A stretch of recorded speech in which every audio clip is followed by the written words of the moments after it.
More than fish lie beneath the depths of Shimen Lake. For generations, the locals have lived and fished in tradition, honoring the spirit beneath. In the prologue of Siege of Silicon, the epic sci-fi tale of technology, mystery, and adventure, we meet young Kai as he bucks these traditions to prove himself a fisherman. He risks it all to fish with an untested and unproven technology of his own making. Will he catch his haul and achieve acceptance, or will it lead to ultimate ruin? Find out in the premiere chapter of Siege of Silicon right now.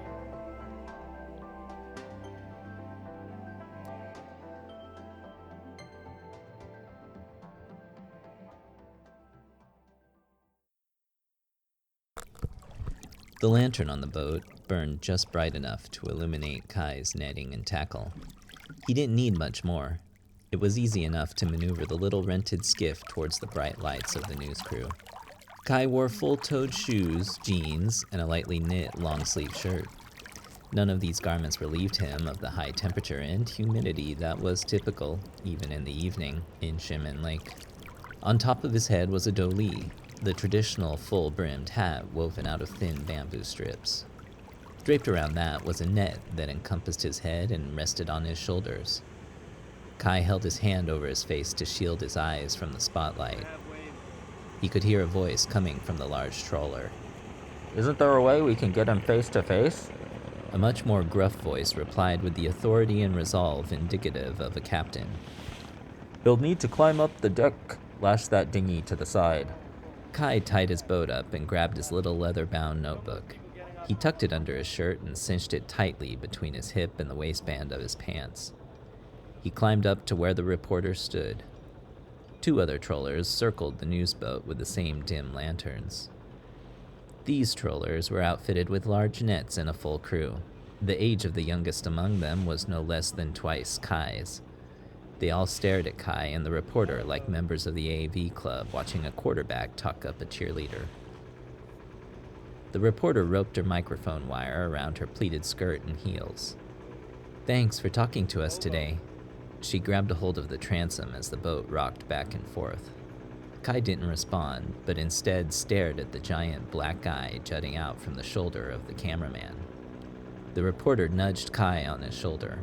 "Just keep looking at me," she said with a smile. Kai smiled back through the netting covering his face. The reporter furrowed her brow. "Can we lift that net off?" She reached out with her microphone hand towards Kai's hat. Kai took a step back. Hoots and hollers came from the old men on the trollers. One even cupped his hands and bellowed towards Kai and the reporter. "No, it's bad luck for a bride to reveal her face before she's wed." "It's okay. You don't have to take it off if you don't want to." The reporter pulled her hand back. Kai turned back towards the camera, pulled his netting up but left the doli on. He wasn't normally this nervous, but this news program typically focused on traditional aspects of Taiwanese culture. And what he was about to do was anything but traditional. The viewers may take issue with it, as they were made up of people with an eye for nostalgia, intended to skew towards older generations. How old, he couldn't say, but old enough for the program to run stories on the collaboration between the Americans and Taiwanese during the Korean War. Why they would be interested in his innovations with traditional fire fishing was beyond him. The reporter gave him an approving nod. Kai smiled back with his cheeks. "Let's roll," she said to the cameraman as she spun her index finger. "And rolling," said the cameraman as he pivoted to the reporter. "This is Ailan reporting here today from Shimen Reservoir on the 7th night of the Jinshen Fire Fishing Festival. For generations, fishermen have used sulfuric light to entice small, shallow-swimming sardines out of the water. It is there that the fishermen hold out large nets to catch these fish in the hope of selling them to local markets." I stepped aside to allow the cameraman to get a shot of the trollers as they circled. Because modern fishing techniques are so much more efficient and cost-effective, there are very few fire fishing boats left operating today. After pleas from this community, the local government has worked with the Philippines to stock this particular reservoir with freshwater sardines. These rare tawalis are indigenous to Taal Lake. a caldera in the Philippines sealed off from the ocean. The Taiwanese government has restricted the method of fishing these sardines to the sulfuric fire method only. The hope is that the safe waters of Shimen Reservoir and the high market price of this delicacy will encourage more fishermen to take up this traditional method. I turned towards Kai. One of those fishermen out here tonight is a 24-year-old farmer from Yulin, Kai Mi. Kai has no experience in the art of fire fishing, but he's not going to let that stop him tonight. That's right, Kai said as he bent his head down to the mic. Tell us, what brought you out here today? Kai smiled. The fish, and a chance to join in the Taiwanese traditions. And I see you'll be fishing by yourself tonight. Yes, Kai nodded. With all of these experienced fishermen having crews of 4 or more, what makes you think you'll be successful out here by yourself?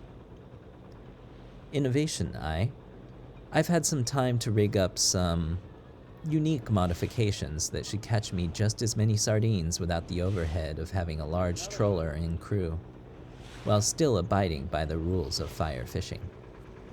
Do you think this innovation will encourage more people your age to take up the old tradition? Kai held back a grimace. I'm hoping to. And I suppose you are taking up this tradition from your father. Is he out here with you tonight?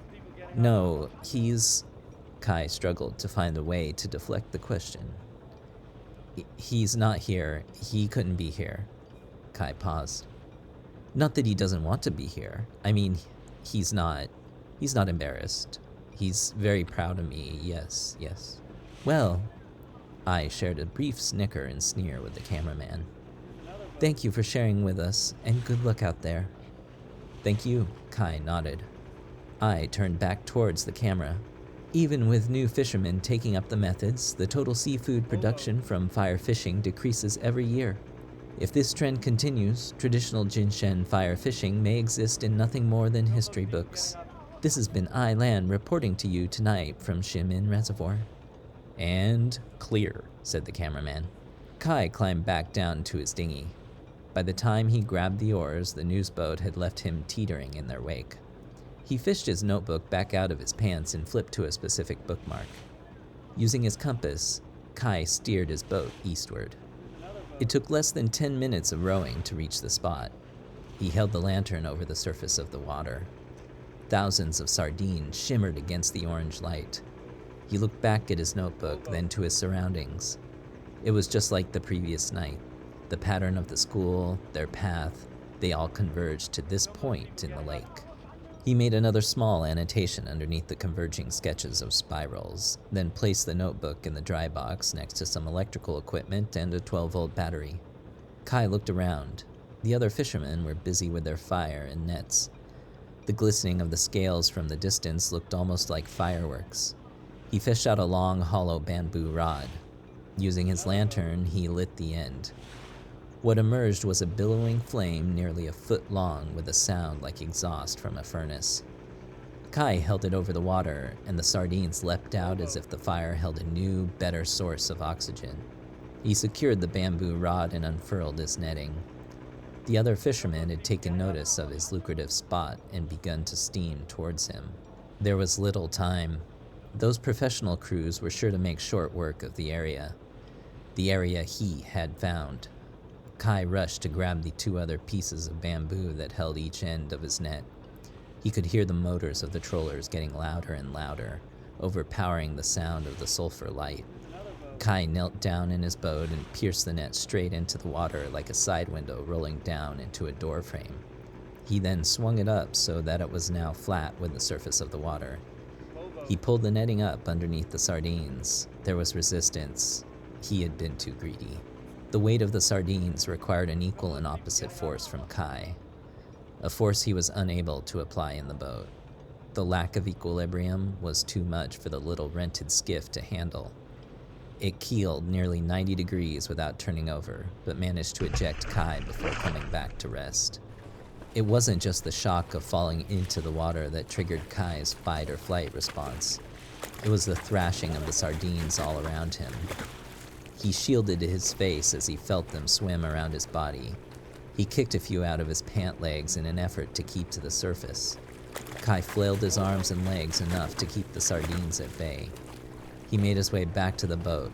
By the time he pulled himself back up, all 3 trollers had encircled his little fishing spot. One of the crewmen shouted down, "You okay?" Kai looked up and nodded. "Good. I'd hate for something to happen to you." Kai coughed. Thanks. "I'd hate to lose that snout of yours." Another crewman next to him shouted down. "Yeah, it's amazing, son. I've heard of truffle-sniffing piggies before." He nudged the other man with his elbow. "But I never knew one to sniff out sardines." They both broke into laughter. Kai ignored him and instead keeled over and coughed out the rest of the water he had inhaled. It took less than an hour for the 3 trollers to fish out every sardine that had made an appearance.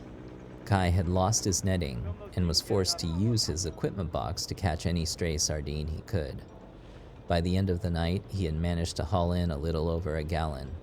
Not something to write home about considering the volumes available. It had become late.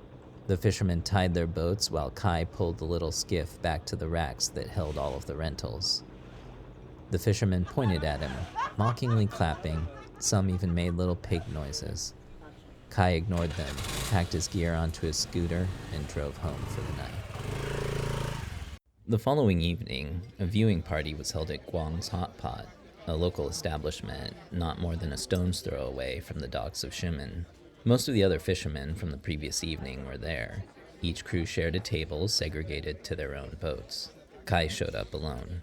He walked past the tables. Some men stared at him with disdain. Most pretended to ignore him. He found a seat at one of the common benches. A waitress turned on the burner, left for the kitchen, and returned with a pot of broth and a plate of noodles, fresh cabbage, oyster mushrooms, carrots, lotus root, spinach, bok choy, thinly sliced beef, and of course, sardines. He pulled his chopsticks out of their paper wrapper and waited for his broth to boil. By near unanimous request from the fishing crews, the waitress pulled up a chair to the television, climbed on it, and turned the channel away from sports. It was time for the nightly news. No one paid much attention to the local headlines. Kai watched with some interest, but mostly focused on cooking the beef just right. Not too rare, but not too well done. There was some national news and some talk of politics. Local news came on after the first commercial break. They were the second story in this lineup. Kai stopped eating and looked up at the television. The anchors were now talking about fire fishing. Our own Ai Lan spent an evening out in Shimen Lake to hear the stories of these fishermen. The image on the screen was now of Ai with the lake in the background. Kai wiped his face with a tissue, waited, and stared as Ai spoke. I'm here tonight at Shimen Lake with the fishermen that keep this way of life going. There was a shot of all the other crews as they set up their fire poles and netting. The crew on these boats contain many years of knowledge and wisdom when it comes to fire fishing, something they've been working hard to keep from dying. Shouts and pointed fingers came from the other tables in the restaurant as the crews recognized themselves. Pats on the back and playful exchange of insults between the men ensued. One man hushed everyone up and pointed to the television as Ai seemed to ignore their discussion. While many of these fishermen stick to the traditional methods, that doesn't stop young people from coming in with their own unique methods. Ai did her best to keep her mouth from curling up. We spoke to one of those young people earlier tonight. Kai bit his lower lip as he continued to stare, unblinking, until he saw his face. The shot only showed half of the back of Ai's head and shoulders. She looked different, not a different person, but something about this angle didn't seem right. There was a lot of background noise and overexposure coming into the camera from one of the lights. The image would saturate to bright white periodically, washing out his facial features. I understand you'll be using an untested and unproven experimental method to try and catch more fish tonight. The words came out of his mouth on the television. That's right, Ai. Kai's eyes narrowed. He hadn't used those experimental methods last night. His brow furrowed. Ai's voice came up again. What you're doing seems rather irresponsible and disrespectful to the traditions. Your father must not be proud of you for changing something that has worked over countless generations. He's not. Another flash of exposure filled the television screen. Embarrassed, Kai got up out of his chair and walked towards the television, ignoring the sneering gazes from the other fishermen. It was bad. but it was nothing compared to the next question the news crew had taken their creative liberties with. And with these new innovations, are you trying to put these traditional fishermen out of work? Kai saw the words on the television come out of his mouth, helpless to stop them. I'm hoping to. The contents of his stomach turned over. He looked over to the other tables. The sneers had turned to clear, unadulterated hatred. If he hadn't been more than a mild annoyance to them before, there was no doubt now that he had been upgraded to enemy of the state. One of the men even went so far as to stand up as he stared down Kai. Kai's saving grace turned out to be the lack of it. The feature cut to the images of Kai falling into the water from his tiny little skiff, effectively downgrading him from fisherman's threat to embarrassment to his family. The rest of the crew clapped, laughed, pointed, and mocked at the image of Kai frantically struggling amongst the sardines. Even the man who had stood up took back his seat, but kept a close watch on the young Kai. I never knew pigs could swim, said one of the crew. The rest of his crew burst into laughter. Kai looked down at his plate and, despite the steaming, fresh assortment of beef, sardines, and veggies, felt sick to his stomach. He pushed his chair out and started walking to the door. One of the fishermen, leaning on a support pole, placed his hand on Kai's chest. Kai stopped. He pay for his meal? He shouted to the hostess. The hostess nodded. Kai looked down at his hand, then back at the man. Despite their use of clever editing to portray me as some type of bumbling opportunist after your jobs, I do behave with honor. With the amount you caught last night, it's hard for me to believe you can afford to eat here. Kai said nothing, as he wasn't certain if it was wise to tell them all they were all eating his sardines. Hey, don't feel bad. He gave Kai a less than gentle rap on his arm. You did what you were supposed to do. Find the fish, so the real men could catch them. Kai rubbed his arm in pain. Where's my finder's fee? What would piggies do with money, huh? He turned to his crew. Put it in the piggy bank? He belted out a laugh and turned to his crew, who, without hesitation, joined in like a chorus, taking direction from a conductor. You ought to be nicer to me. One of his eyebrows rose. Why's that? Do you see anyone else take up your traditions? I'm one of the few people who could keep this tradition alive, make it more efficient, make it competitive with modern methods. The fisherman's eyes narrowed. You don't get it, do you? It's not about money. It's about how we define our lives, our existence. When technology comes along and makes what we do obsolete, it's like saying, the man placed his hand on his chest, I'm obsolete. I could keep it alive. Kai was earnest in his proposal. The man shook his head. If people like you are going to carry out our traditions, better let it die with dignity. You might want to consider that, with whatever dignity you have left. Kai tried to summon words, but none came to him. He stormed past the fisherman and out the door of the restaurant. He emerged to the scene of a still lake beneath a cloudless sky full of stars. The cool night air filled his lungs as he grabbed his box of equipment and walked to rent another skiff. The man at the boat launch was packing his materials up for the night. He looked up at Kai. What are you doing, son? I'm renting a boat again. Kai placed a stack of bills on the wooden counter. The man looked down at the money, then at the box. I know what you're doing. I don't think it's wise. Kai sighed. I'm not going to hurt your boat. I'm not worried about my boat. Oh, really? Kai was dubious. There's a reason why traditions persist here. It's a lake. People fish on lakes. That's one thing they're good for. Why does it matter how we fish? The man leaned forward to Kai and said softly, This place wasn't always a lake. A long time ago, there was a river. We lived on this river and everything it provided for us. We've lived in peace with the plants, animals, and spirits. Kai furrowed his brow. Your family never told you this story? I don't have a family. I don't know what you plan to do out there tonight. But keep in mind those spirits have been down there, isolated for years after we built this lake. Why are you telling me this? Kai pushed the money towards the man. I'm hoping you'll listen, said the man as he finally took the money. He untied one of the boats and threw in an orange life preserver, something he hadn't done the previous night. Kai loaded his box into the boat and started rowing out. With all the fish gone, the lake was empty. The waves were lightly lapping against the shore, accompanied by nighttime crickets. Using his notes, he rowed to the same spot where the spiraled tracks of the schools converged. The lake was still, and he was alone. It didn't feel alone, the way the combination of silence and clarity of mind leaves one feeling particularly euphoric. Whatever was in his mind right now was the opposite of clarity. The thoughts running circles in his head, ringing in his ears. With whatever dignity you have left. Kai dumped his equipment onto the floor of the boat and found the wooden box with splintered holes in the side, small enough to prevent sardines from slipping back through. He tied one end of the rope around the box and the other to the boat. Kai then brought out 2 large metal cylinders, each attached to wires that led to an aluminum box with a couple of knobs, a switch, and a large analog voltage gauge. He submerged one cylinder at the bow of the skiff, tied the lead to the cleat, then did the same with the other cylinder at the stern. He then attached the 12-volt battery to the aluminum regulator. He set the dial to 10% and pressed the switch. A brief hum ran through the box and echoed underneath the hull of the boat. Kai looked around in the water, first at the port side and again on the starboard. He found one little sardine floating to the top. He scooped it up with a box and dumped it in the boat.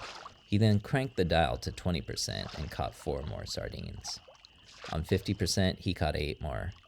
70% yielded 15, not nearly enough to be competitive.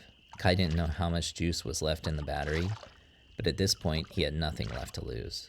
He cranked the dial up to 100% and pressed the switch, holding his finger down. The humming wasn't necessarily loud, but it had a mass, a momentum that penetrated his skull and reverberated inside of his brain. The hairs on his arms were standing on end as he kept his finger on the trigger. One by one, more sardines floated to the surface. 20, then 40, then more than he could count. Each elongated body floating on the surface, pointing along the spiraled path that Kai'd cataloged as if they were iron filaments drawn around a magnetic field. Kai's boat then stopped rocking. Not only did it stop rocking, but the surface of the lake turned as still as if it were frozen. No matter how Kai repositioned himself, the skiff remained level. Then, as if an inaudible voice had called to it from the bottom of the lake, one small sardine twitched to life and jumped back down underneath the surface. Then 2 more followed, then 3 more, then 5 more. Kai looked around. It was happening everywhere. More and more sardines were coming to life and diving down. His breathing became rapid. From underneath the water, it must have been like witnessing hundreds of creatures rise from the grave. The lake released its hold on Kai's little boat. He looked off to the side to see the sardines. Hundreds of them were swimming in unison along a path, creating a current that began to turn the skiff. The current grew stronger, pulling the boat faster and faster. Kai frantically paddled with his oars, attempting to pull out of the vortex, something made more and more difficult by its rapidly increasing velocity. The center of the whirlpool was now at least a meter below the surface of the lake.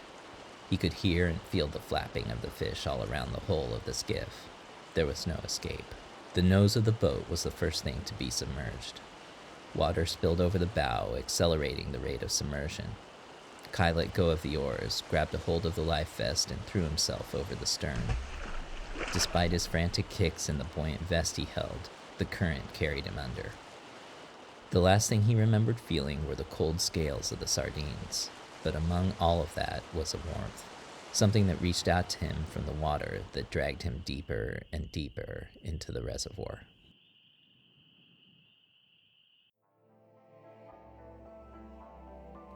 Thank you for listening to this chapter of Siege of Silicon.